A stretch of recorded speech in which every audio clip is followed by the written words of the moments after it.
નમસ્કાર વિદ્યાર્થી મિત્રો, એસએન વિદ્યાલય દ્વારા શરૂ કરેલા ઈ લર્નિંગ પ્રોગ્રામમાં તમારું ફરી હાર્દિક સ્વાગત છે. અગાઉના વિડિયોની અંદર આપણે બે અવસ્થા વિધેયો વિશેની માહિતી મેળવી.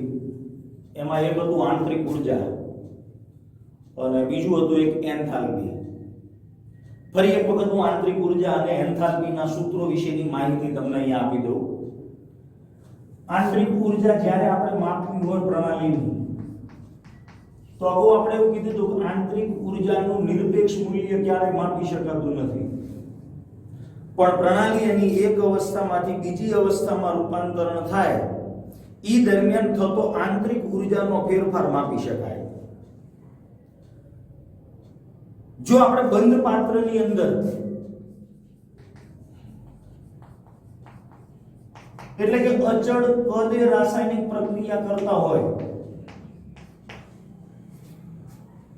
જ્યારે બંધ પાત્રની અંદર અચળ કદે રાસાયણિક પ્રક્રિયા કરતા હોય ત્યારે ઈ રાસાયણિક પ્રક્રિયા દરમિયાન થતો ઉર્જાનો જે ફેરફાર રહ્યો, ઈ ઉર્જાના ફેરફારને આપણે આંતરિક ઉર્જાના ફેરફાર તરીકે ઓળખીએ છીએ.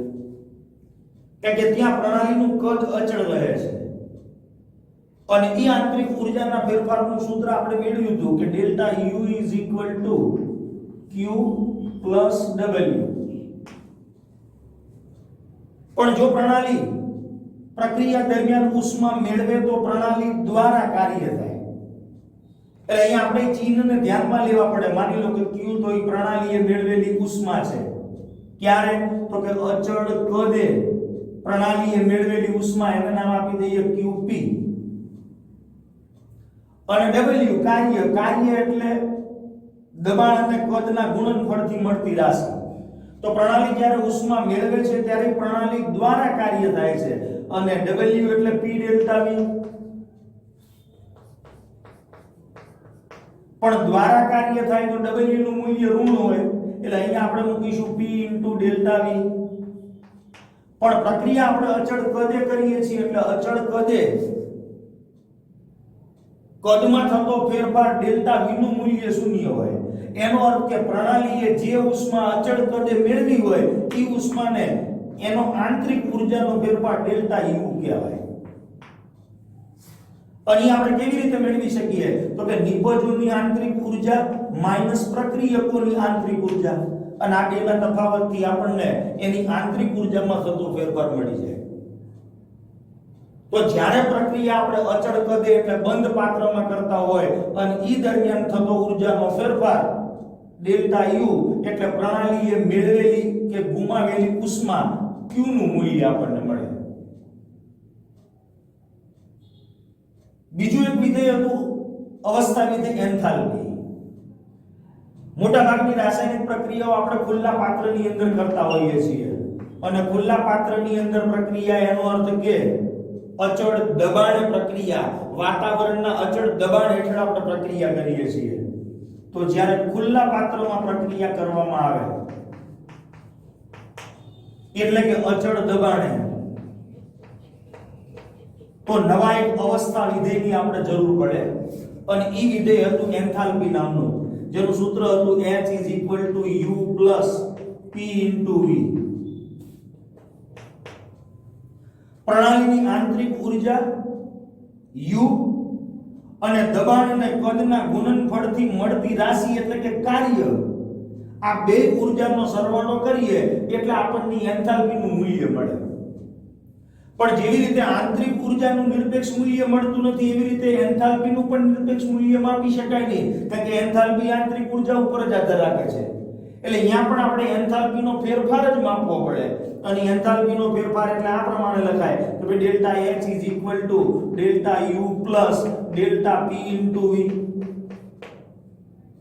કૌંસ ખોલી એટલે આમ લખાય delta U P delta V delta P. પણ અહીંયા પ્રક્રિયા આપણે ખુલ્લા પાત્રની અંદર કરીએ છીએ, અને ખુલ્લા પાત્રમાં એટલે અચળ દબાણે એટલે ડેલ્ટા P 0, એટલે આ પદ તો 0 થઈ જાય. પછી આની અંદર આપણે આંતરિક ઉર્જાનું સૂત્ર મૂકી દીધું ડેલ્ટા U નું. તો ડેલ્ટા U શું હતું? તો કે Qp P ડેલ્ટા V. તો અહીંયા આપણે મૂકી દઈએ, સોરી આ અચળ કદે હતું એટલે Q QV આવશે। પણ જો પ્રક્રિયા અચળ દબાણે ખુલ્લા પાત્રની અંદર થતી હોય તો એ દરમિયાન પ્રણાલીએ મેળવેલી ઉષ્માને આપણે QV ના બદલે QP કહીશું। એટલે અહીંયા QP minus P * delta V, એટલે આ ડેલ્ટા U નું સૂત્ર પ્લસ P * ડેલ્ટા V, તો P ડેલ્ટા V કેન્સલ થઈ જાય। તો જ્યારે પ્રક્રિયા ખુલ્લા પાત્રની અંદર એટલે કે અચળ દબાણ હેઠળ કરવામાં આવે ત્યારે પ્રણાલીની ઊર્જામાં થતો જે ફેરફાર છે ડેલ્ટા H એ પ્રણાલીએ મેળવેલી કે ગુમાવેલી ઉષ્માના મૂલ્ય જેટલો આવે છે। તો એ વખતે E એન્થાલ્પીના ફેરફારને આપણે પ્રણાલીએ મેળવેલી કે ગુમાવેલી અચળ દબાણે જે ઉષ્મા છે એની સાથે સરખાવી શકીએ। ડેલ્ટા H એટલે શું? તો કે નિપજોની એન્થાલ્પી માઈનસ પ્રક્રિયકોની એન્થાલ્પી, અને E એન્થાલ્પી જો આપણે જાણતા હોય તેના તફાવત ઉપરથી આપણે એન્થાલ્પીમાં થતો ફેરફાર આપણે જાણી શકીએ। તો આવા બે અવસ્થા વિધેયો આંતરિક ઊર્જા અને એન્થાલ્પી એની ચર્ચા આપણે આગળના વિડિયોની અંદર કરી છે। હવે આજે આપણે મોલ અને ઉષ્માગતિશાસ્ત્રના નિયમની આજે ચર્ચા કરવાના છીએ। તો મોલ અને ઉષ્માગતિ આ સૂત્ર ભલે અહીંયા લખેલું રહ્યું, મોલ અને ઉષ્માગતિશાસ્ત્રનો નિયમ।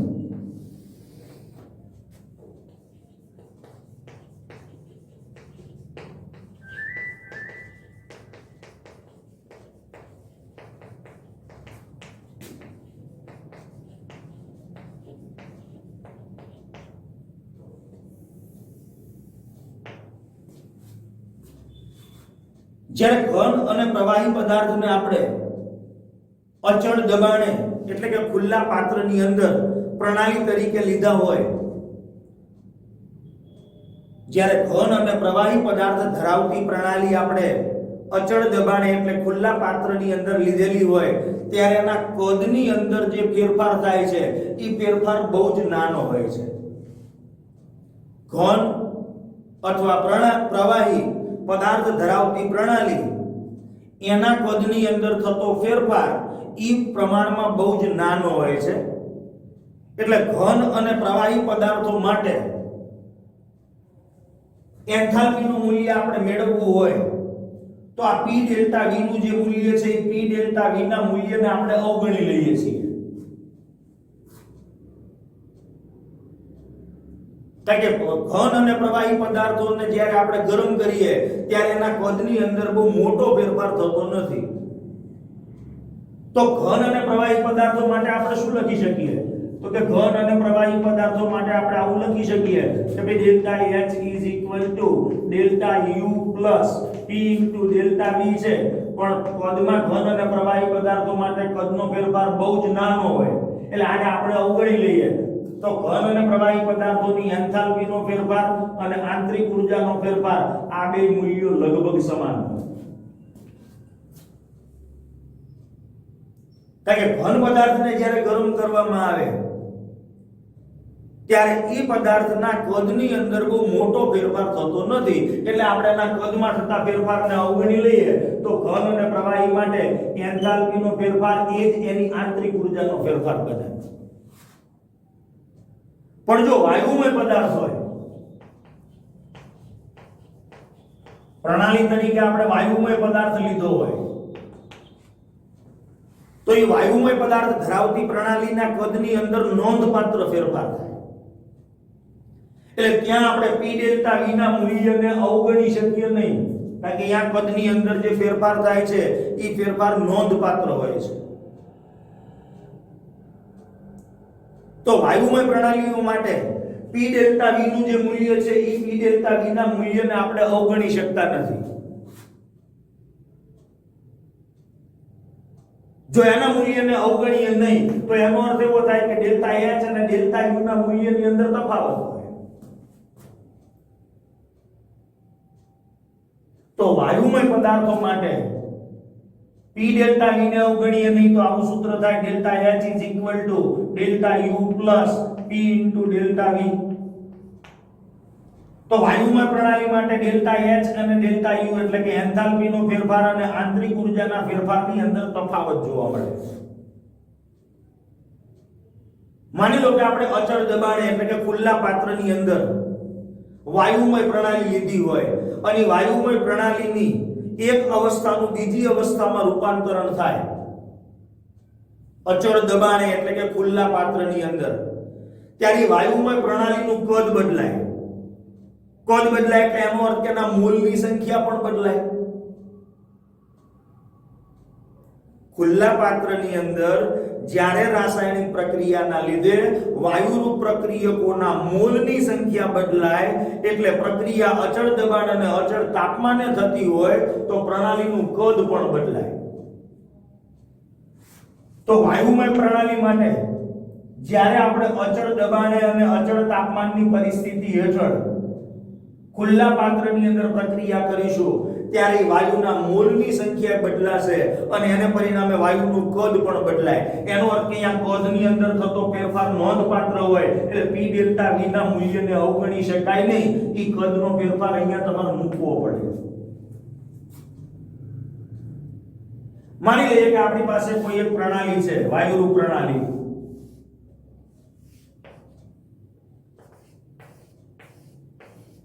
આ એક વાયુરૂપ પ્રણાલી છે અને વાયુરૂપ પ્રણાલીમાં રહેલા જે પ્રક્રિયકો છે એ પ્રક્રિયકોના મોલ, જેને આપણે નામ આપી દઈએ N1 મોલ, આની અંદર આપણે ભરેલા છે.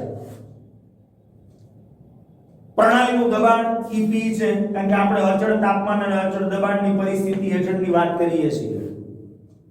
આ અચળ તાપમાન અને અચળ દબાણની પરિસ્થિતિ હેઠળ વાયુરૂપ પ્રક્રિયકો કે જેના મોલ N1 છે અને એમનું કદ અનુક્રમે V1 છે. હવે જ્યારે આપણે અચળ દબાણે અને અચળ તાપમાને ખુલ્લા પાત્રની અંદર પ્રક્રિયા કરતા હોય ત્યારે એ પ્રક્રિયા દરમિયાન આ પ્રક્રિયકોના વાયુરૂપ મોલ છે. હવે રાસાયણિક પ્રક્રિયા થાય એટલે એ રાસાયણિક પ્રક્રિયા દરમિયાન એ પ્રક્રિયકોમાંથી નિપજ બને તો આ પ્રક્રિયકોના મોલ છે. જેટલા પણ પ્રક્રિયકો હોય એ પ્રક્રિયકોના કુલ વાયુમય મોલ, વાયુમય પ્રક્રિયકોના કુલ મોલ. આ છે વાયુમય પ્રક્રિયકોનું કુલ કદ. તો જ્યારે હવે વાયુમય પ્રક્રિયકોનું નિપજમાં રૂપાંતરણ થાય અચળ દબાણે ખુલ્લા પાત્રમાં એટલે એના મોલની સંખ્યા બદલાય એટલે નિપજોના મોલની સંખ્યા N2 થશે. એટલે વાયુરૂપ નિપજોના મોલની સંખ્યા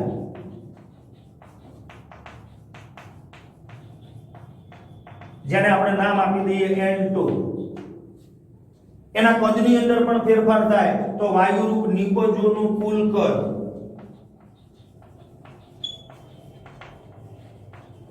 જેને હું નામ આપી દઉં V2. તાપમાન અને દબાણની પરિસ્થિતિ અચળ છે. તો હવે હું આના માટે આદર્શ વાયુ સમીકરણ વાપરું. તો આદર્શ વાયુ સમીકરણ એટલે PV = nRT. તો પ્રક્રિયકો માટે હું આદર્શ વાયુ સમીકરણ વાપરું. તાપમાન અને દબાણ તો અચળ છે તો PV1 = N1RT. નિપજો માટે આદર્શ વાયુ સમીકરણ વાપરો એટલે સમીકરણ થશે PV2 = N2RT. કારણ કે તાપમાન અને દબાણની પરિસ્થિતિ તો અચળ છે. તો પ્રક્રિયકોના મોલે બદલાય છે, એના લીધે એના કદની અંદર પણ ફેરફાર થાય છે. તો હવે આપણે એની જે એન્થાલ્પીમાં થતો ફેરફાર છે એ આપણે માપવો હોય તો નિપજોનું જે દબાણ અને કદનું ગુણનફળ આવ્યું એની અંદરથી હું પ્રક્રિયકોનું દબાણ અને કદનું ગુણનફળ બાદ કરું એટલે PV2 - PV1 = N2RT - N1RT આવું થશે. દબાણ અચળ છે V2 - V1 એટલે કદમાં થતો ફેરફાર. આમાંથી RT કોમન નીકળશે એટલે N2 - N1 R * T. તો V2 - V1 એટલે કદમાં થતો ફેરફાર તો P * delta V = N2 - N1 જેને આપણે નામ આપીએ છીએ ડેલ્ટા Ng RT. જ્યાં ડેલ્ટા Ng એટલે શું તો કે નિપજોના કુલ વાયુમય મોલ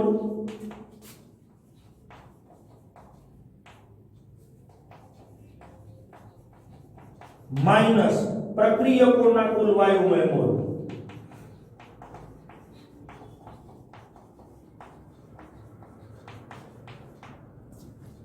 ત્યાં ઘન પદાર્થ કે પ્રવાહી પદાર્થની ગણતરી કરવામાં આવતી નથી. નિપજો બાજુ જે કુલ વાયુના મોલ હોય એમાંથી પ્રક્રિયકો બાજુ રહેલા વાયુઓના કુલ મોલને બાદ કરો એટલે એના ઉપરથી આપણે ડેલ્ટા Ng નું મૂલ્ય મળી જાય. Delta N gaseous. તો આપણે સમીકરણ મળ્યું P delta V delta Ng RT. હવે E P ડેલ્ટા V નું જે મૂલ્ય છે એને હું આ એન્થાલ્પીના ફેરફાર વાળું જે સમીકરણ છે આંતરિક ઊર્જા અને એન્થાલ્પીના ફેરફારનું એની અંદર મૂકી દઉં. હવે એની અંદર મૂકું એટલે મને વાયુરૂપ પ્રણાલી માટેનું જે એન્થાલ્પીના ફેરફારનું સમીકરણ છે એ આ પ્રમાણે મળશે.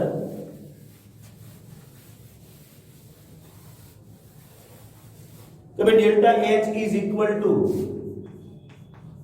Delta U plus P into delta V છે.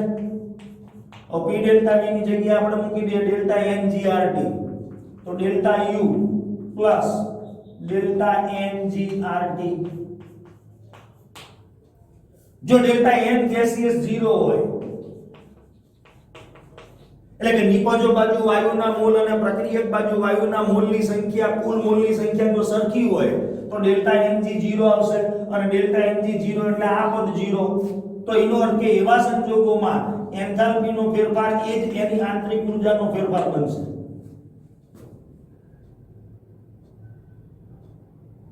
પણ જો delta N gaseous is greater than 0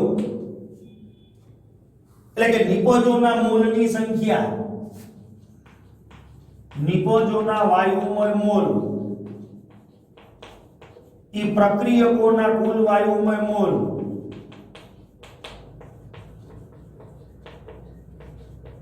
એના કરતા વધારે હોય તો નિપજોના મોલમાંથી પ્રક્રિયકોના મોલને બાદ કરીએ એટલે એનું મૂલ્ય 0 કરતા વધારે આવે. તો એવા સંજોગોમાં R * T તો અચળ મૂલ્ય છે એટલે ડેલ્ટા U માં તમારે આ પદ ઉમેરવું પડે ને ઉમેરો ત્યારે ડેલ્ટા H મળે. એનો અર્થ કે એવા સંજોગોમાં શું થાય તો કે delta H is greater than delta U હશે. કારણ કે U માં તો તમારે આ પદ ઉમેરવાનું ત્યારે એન્થાલ્પીનો ફેરફાર આવે ને. ડેલ્ટા N ગેસિયસ 0 હોય તો delta H is equal to delta U થાય. પણ delta N gaseous greater than 0 હોય એટલે કે નિપજોના કુલ વાયુમય મોલની સંખ્યા પ્રક્રિયકોના કુલ વાયુમય મોલની સંખ્યા કરતા વધારે હોય તો એવા સંજોગોમાં ડેલ્ટા H નું મૂલ્ય એ ડેલ્ટા U ના મૂલ્ય કરતા વધુ હશે. એનાથી ઉલટું માની લો કે delta N gaseous is less than 0 એટલે નિપજોના મોલ વાયુરૂપ મોલની સંખ્યા ઈ પ્રક્રિયકોના વાયુરૂપ મોલની સંખ્યા કરતા ઓછી હોય તો ડેલ્ટા N ગેસિયસ ઋણ આવશે. ઈ ઋણ આવે એટલે ડેલ્ટા U માંથી આ પદ તમે બાદ કરો ત્યારે ડેલ્ટા H મળે. તો આ વખતે શું થાય તો કે delta U is greater than delta H હશે.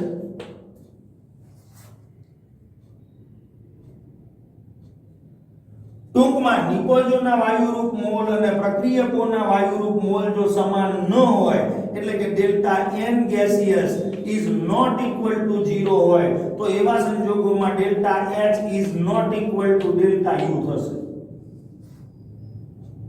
તો આ થઈ વાત મોલ અને ઉષ્માગતિશાસ્ત્રના નિયમની.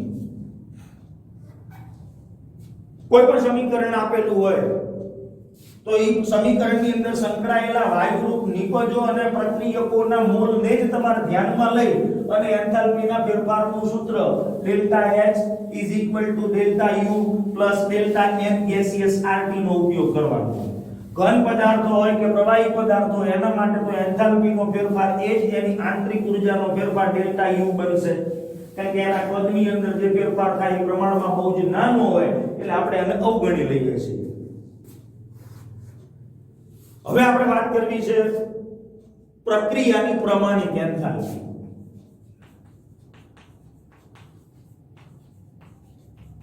પ્રક્રિયાની પ્રમાણિત એન્થાલ્પી.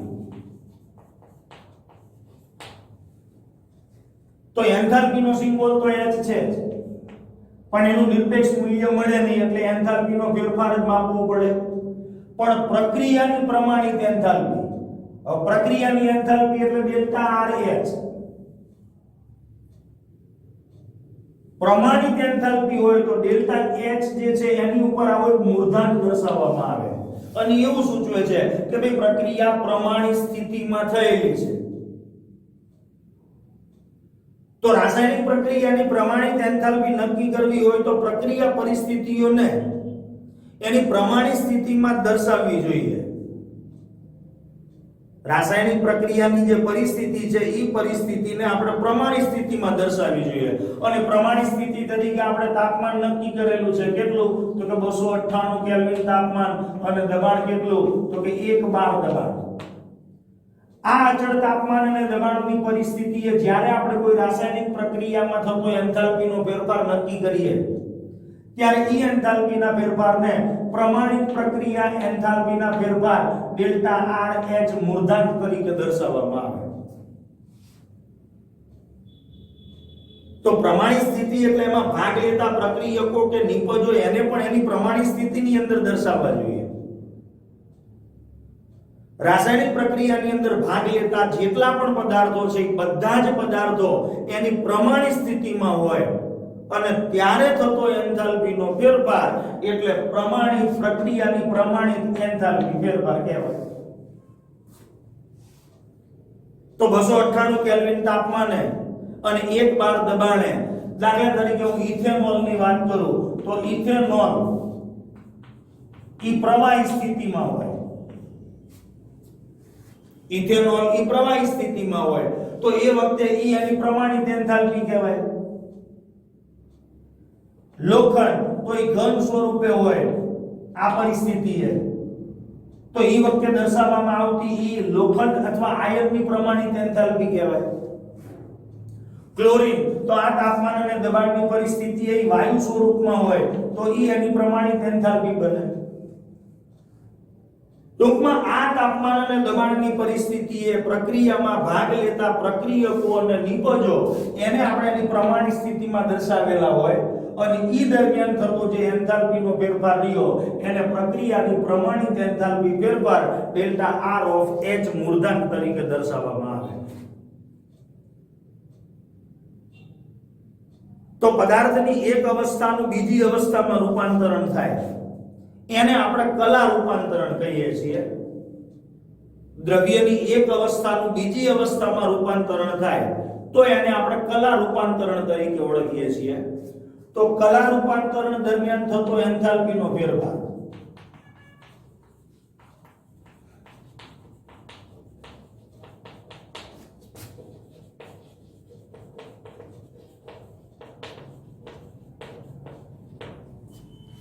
તો એની અંદર જુદી જુદી 3 અવસ્થાઓ, દાખલા તરીકે ઘન પદાર્થ છે એનું પ્રવાહી પદાર્થની અંદર રૂપાંતરણ થઈ શકે એટલે અવસ્થા બદલાય. એ જ રીતે પ્રવાહી પદાર્થનું વાયુમાં રૂપાંતરણ થઈ શકે અને એ જ રીતે ઘનનું સીધું જ વાયુમાં રૂપાંતરણ પણ થઈ શકે. તો આના અનુસંધાને આપણે કલા રૂપાંતરણ દરમિયાન થતો જે એન્થાલ્પીનો ફેરફાર છે એને જુદા જુદા નામ આપેલા છે. ઘનનું પ્રવાહીમાં રૂપાંતરણ થાય તો ઈ પ્રક્રિયાને ગલન પ્રક્રિયા કહેવાય. એટલે ઈ પ્રક્રિયા દરમિયાન થતો એન્થાલ્પીનો ફેરફાર જે છે એને આપણે પ્રમાણિત ગલન એન્થાલ્પી તરીકે ઓળખીશું.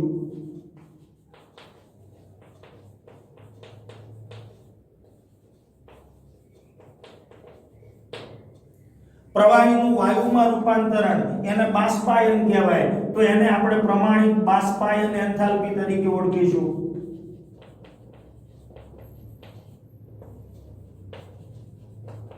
ટૂંકમાં ઈ પ્રક્રિયા દરમિયાન થતો જે ઊર્જાનો ફેરફાર છે અને ઘનનું સીધું જ વાયુમાં રૂપાંતરણ થતું હોય એવી પ્રક્રિયાને ઉર્ધ્વપાતન કહેવાય. એટલે એનો પ્રમાણિત ઉર્ધ્વપાતન એન્થાલ્પી ફેરફાર.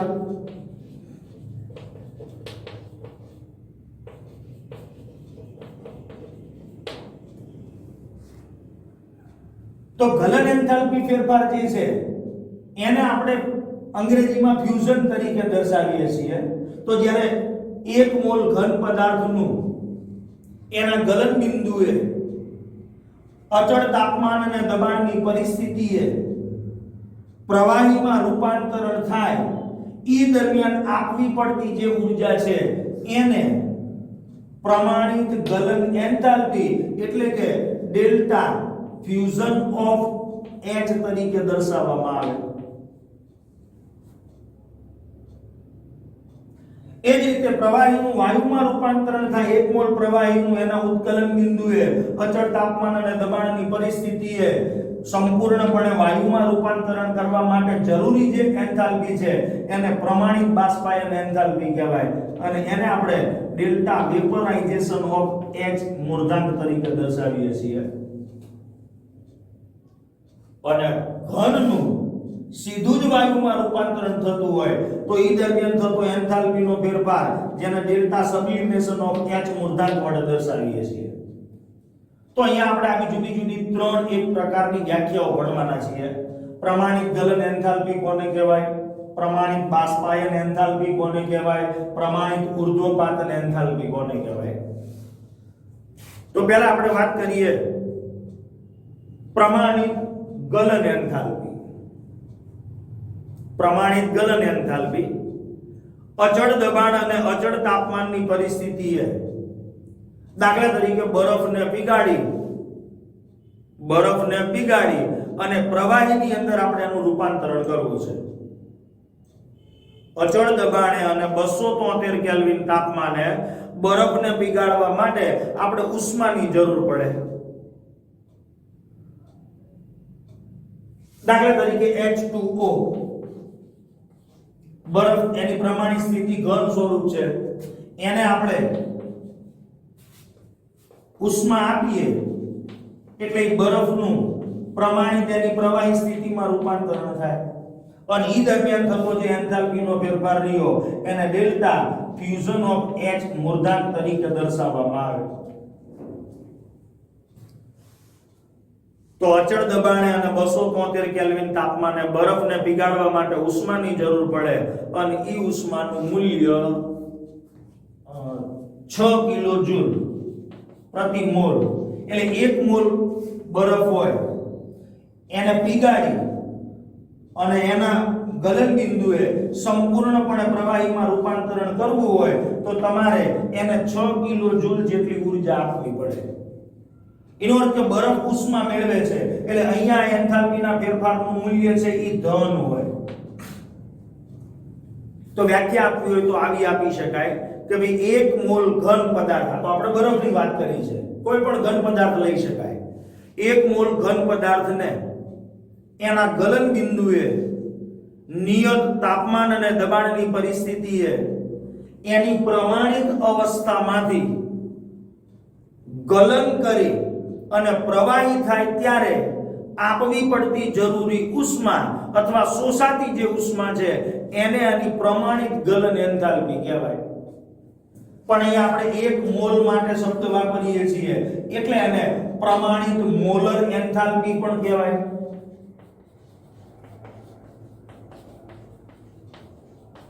જે 1 મોલ પદાર્થનું પ્રવાહીમાં રૂપાંતરણ કરવા માટે જરૂરી ઉષ્માનું મૂલ્ય છે. તો આ થઈ વાત પ્રમાણિત ગલન એન્થાલ્પી અથવા પ્રમાણિત મોલર એન્થાલ્પીની. બીજું આવશે બાષ્પાયન એન્થાલ્પી. તો બાષ્પાયનમાં શું હોય તો કે પ્રવાહી અવસ્થા હોય, એ પ્રવાહીનું આપણે વાયુમાં રૂપાંતરણ કરવું છે. તો 1 મોલ પ્રવાહી પદાર્થને એના ઉત્કલન બિંદુએ અચળ તાપમાન અને અચળ દબાણની પરિસ્થિતિએ બાષ્પમાં રૂપાંતરણ કરવા માટે આપવી પડતી જરૂરી ઉષ્મા એટલે એની પ્રમાણિત બાષ્પાયન એન્થાલ્પી. તો પ્રવાહીને વાયુમાં રૂપાંતરિત કરવા માટે પણ આપણે એને ઉષ્મા આપવી પડે. દાખલા તરીકે આ પાણી છે H2O, એની પ્રમાણિત સ્થિતિ પ્રવાહી છે, એને આપણે ઉષ્મા આપીએ એટલે એનું વાયુના અંદર પાણીની બાષ્પમાં રૂપાંતરણ થઈ જાય. તો અહીંયા પણ ઉષ્માની જરૂર પડે છે, પ્રક્રિયા ઉષ્મા શોષક છે, એટલે એના માટેનો જે પ્રમાણિત બાષ્પાયન એન્થાલ્પીનો ફેરફાર આવશે ડેલ્ટા વેપરાઇઝેશન ઓફ H, એનું મૂલ્ય પણ ધન હશે અને ઈ મૂલ્ય લગભગ 40 પોઈન્ટ કંઈક સમથિંગ ની આજુબાજુ છે. આ જે મૂલ્ય છે ઈ મૂલ્ય 40 પોઈન્ટ સમથિંગ ની આજુબાજુ છે. આટલા કિલો જૂલ પ્રતિ મોલ. તો આજે વાત કરી ઈ છે પ્રમાણિત બાષ્પાયન એન્થાલ્પી અથવા એને પ્રમાણિત મોલર બાષ્પાયન એન્થાલ્પી પણ કહેવાય, કારણ કે આપણે 1 મોલ પ્રવાહી પદાર્થની વાત કરીએ છીએ. 1 મોલ પ્રવાહી પદાર્થનું એના ઉત્કલન બિંદુએ અચળ તાપમાન અને દબાણે 1 મોલ વાયુમાં અથવા બાષ્પમાં રૂપાંતરણ કરવા માટે આપવી પડતી જરૂરી ઉષ્મા, જેને એની પ્રમાણિત બાષ્પાયન એન્થાલ્પી અથવા તો પ્રમાણિત મોલર એન્થાલ્પી કહેવાય. આ તો ઉદાહરણ છે પ્રવાહી પાણીનું.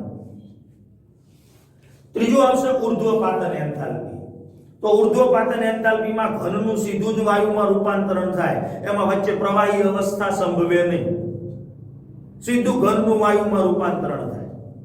તો એની વ્યાખ્યા આપવી હોય તો આવી આપી શકાય કે ભાઈ 1 મોલ ઘન પદાર્થને 1 મોલ ઘન પદાર્થ લેવાનો અને ઈ 1 મોલ ઘન પદાર્થનું અચળ તાપમાન અને દબાણની પરિસ્થિતિએ સીધું જ બાષ્પમાં રૂપાંતરણ કરવા માટે આપવી પડતી જરૂરી ઉષ્મા એટલે ઈ ઘન પદાર્થની પ્રમાણિત ઉર્ધ્વપાતન એન્થાલ્પી અથવા તો પ્રમાણિત મોલર ઉર્ધ્વપાતન એન્થાલ્પી કહેવાય.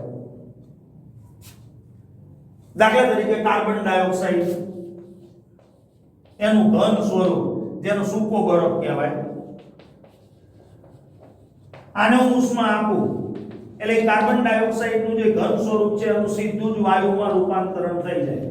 તો એ પ્રક્રિયા દરમિયાન 1 મોલ ઘન પદાર્થનું સીધું જ વાયુમાં રૂપાંતરણ કરીએ છીએ પ્રમાણિત સ્થિતિએ, તો એ દરમિયાન થતો એન્થાલ્પીનો જે ફેરફાર છે એને ડેલ્ટા સબ્લિમેશન ઓફ H કહેવાય અને ઈ મૂલ્ય લગભગ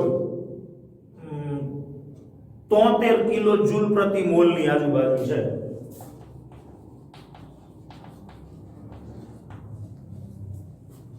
તો ઘનનું પ્રવાહીમાં એટલે ગલન પ્રમાણિત ગલન એન્થાલ્પી, પ્રવાહીનું વાયુમાં પ્રમાણિત બાષ્પાયન એન્થાલ્પી અને ઘનનું સીધું જ વાયુમાં તો પ્રમાણિત ઉર્ધ્વપાતન એન્થાલ્પી કહેવાય. તો જ્યારે પ્રણાલીની કોઈ એક અવસ્થાનું બીજી અવસ્થામાં રૂપાંતરણ થાય અથવા તો જ્યારે અવસ્થા બદલાય, કલા રૂપાંતરણ થતું હોય, એ દરમિયાન જે એન્થાલ્પીનો ફેરફાર આપણે અહીંયા કહીએ છીએ, આ એન્થાલ્પી ફેરફારની જે માત્રા છે,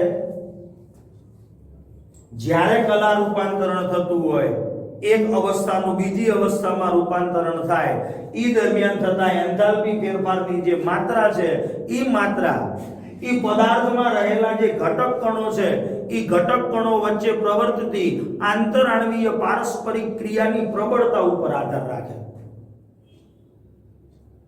દાખલા તરીકે હું જુદા જુદા 2 પ્રવાહી લઈ લઉં. આ પાણીનું આપણે બાષ્પની અંદર રૂપાંતરણ કર્યું અને બીજું આપણે એસિટોન લઈ લઈએ અને એને પણ મારે ઉષ્મા આપવી પડે, એટલે એ એસિટોનનું વાયુની અંદર રૂપાંતરણ થઈ જાય. તો એ પ્રક્રિયા દરમિયાન પણ થતો એન્થાલ્પીનો ફેરફાર એટલે ડેલ્ટા વેપરાઇઝેશન ઓફ H કહેવાય. તો આ એ પ્રવાહી સ્થિતિ છે ને આ એ પ્રવાહી સ્થિતિ, બેયના 1 મોલ નું આપણે એની વાયુ અવસ્થાની અંદર પ્રમાણિત સ્થિતિએ રૂપાંતરણ કરવું છે. તો એ દરમિયાન થતો એન્થાલ્પીનો ફેરફાર, જેને પ્રમાણિત બાષ્પાયન એન્થાલ્પી અથવા તો પ્રમાણિત મોલર એન્થાલ્પી કહેવાય. પણ અહીંયા પાણીને આપણે વરાળમાં 1 મોલ પાણીનું વરાળમાં બાષ્પમાં રૂપાંતરણ કરવું હોય તો આપવી પડતી જરૂરી જે ઉષ્મા છે એનું મૂલ્ય 40 કિલો જૂલ પ્રતિ મોલ છે. જ્યારે એની સરખામણીમાં એસિટોનને 1 મોલ એસિટોનને વાયુ સ્વરૂપમાં રૂપાંતરિત કરવો હોય તો એના માટે જરૂરી જે ઉષ્માનું મૂલ્ય છે આની સરખામણીમાં ઓછું હોય. એટલું યાદ નથી મને, પણ એના માટે જવાબદાર કારણ કયું? તો તો કે પાણીની અંદર જે પાણીના અણુઓ છે એ અણુઓ એકબીજા સાથે આંતરાણવીય હાઇડ્રોજન બંધથી જોડાયેલા હોય અને આંતરાણવીય હાઇડ્રોજન બંધના લીધે એમાં આકર્ષણ બળ વધારે હોય. આકર્ષણ બળ વધારે હોય એટલે આનું બાષ્પીભવન ધીમું થાય અને બાષ્પીભવન ધીમું થાય તો એનું બાષ્પમાં રૂપાંતરણ કરવા માટે આપણે વધારે પ્રમાણમાં ઊર્જા આપવી પડે. જ્યારે એ જ તાપમાન અને દબાણની પરિસ્થિતિમાં હું એસિટોનનું વાયુમાં રૂપાંતરણ કરવું હોય 1 મોલ એસિટોનનું, તો એસિટોનની અંદર દ્વિધ્રુવીય આકર્ષણ બળ છે અને એના પરિણામે એનું બાષ્પાયન સરળતાથી થઈ જાય અને સરળતાથી થઈ જાય છે એટલે એના માટેની વેપરાઇઝેશન એન્થાલ્પીનું મૂલ્ય અથવા તો પ્રમાણિત બાષ્પાયન એન્થાલ્પીનું મૂલ્ય એ 1 મોલ પાણીની પ્રમાણિત બાષ્પાયન એન્થાલ્પી કરતા પ્રમાણમાં ઓછું હોય. તો આ થઈ વાત કલા રૂપાંતરણ દરમિયાન થતા ઉષ્માના ફેરફારની. પ્રમાણિત ગલન એન્થાલ્પી, પ્રમાણિત બાષ્પાયન એન્થાલ્પી, પ્રમાણિત ઉર્ધ્વપાતન એન્થાલ્પી. બાકીની ચર્ચા આપણે આગળના વિડીયોમાં કરીશું. નમસ્કાર.